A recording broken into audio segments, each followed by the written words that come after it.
Mimaropa alone can probably fill up the entire Mega Mall na, no? Sa dami ng siguro isang ano, Carl, isang wing lang, no? Isang hall lang, no? Alright.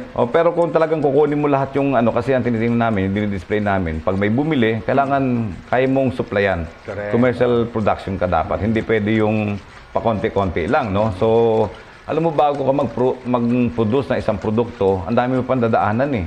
Meron ka pang product development, may local design ka pa. So, bago kami gumagawa ng sumasali dyan, may mga product designers kaming kinukuha na private consultants. Sila yung nagdi-design para i-display natin ngayon sa bagong ano. Yan ang papel ng government. Yan ang papel ng DTI. Ng DTI, siyempre. Ang DTI ang nag-a-assist sa mga entrepreneurs, tsaka sa mga craftsmen and women para dalhin sila in the mainstream. Yes, ganun pa yon.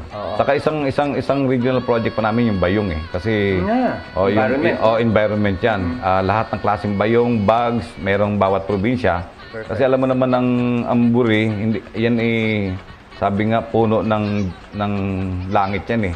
Kasi hindi mo siya pwedeng itanim, hindi mo pwedeng i-reproduce. So ang daming buri palm plants sa buong Mimaropa. So yan ang dine-develop namin ngayon at magdi-display din kami ngayon na isang high-end product, isang ordinary product, yung pamalengke, mga bayong, na murang-mura lang siya.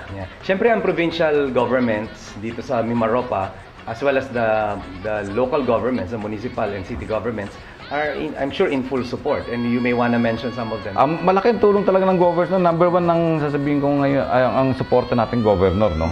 Sa Occidental Mindoro, si Governor Joseph Pensato, na pag lahat ng ano, pati training funds, pagsali diyan sa mga fairs, sinusuportahan niya yan financially, no? Yung Occidental Mindoro yan.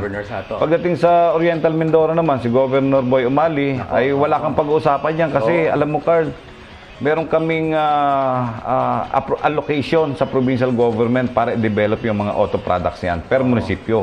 Meron kami binibigyan kami ng 1 million a year for trainings, market promotion, lahat-lahat na yan, no? Encompassing na yan. Sa Romblon Sa Romblon, ang laki rin ng tulong ng provincial governor doon, si Governor Lolong Permalo, na pagdating sa development ng product, full support siya.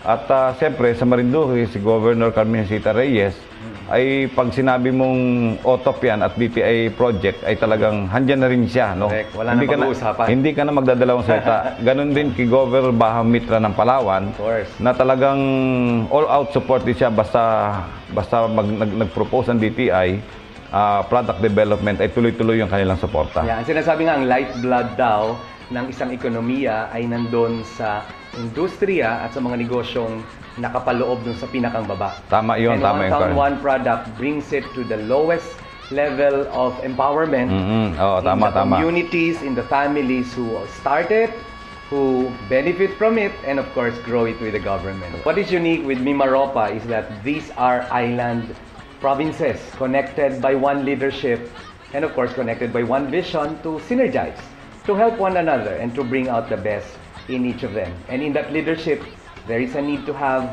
like Director Valera, who will always be there not only as a father, but as a proud Mimaropan himself, just like me and my partner. And for that, we give Mimaropa, DTI, the governments, local governments and provincial governments of Mimaropa a big thumbs up.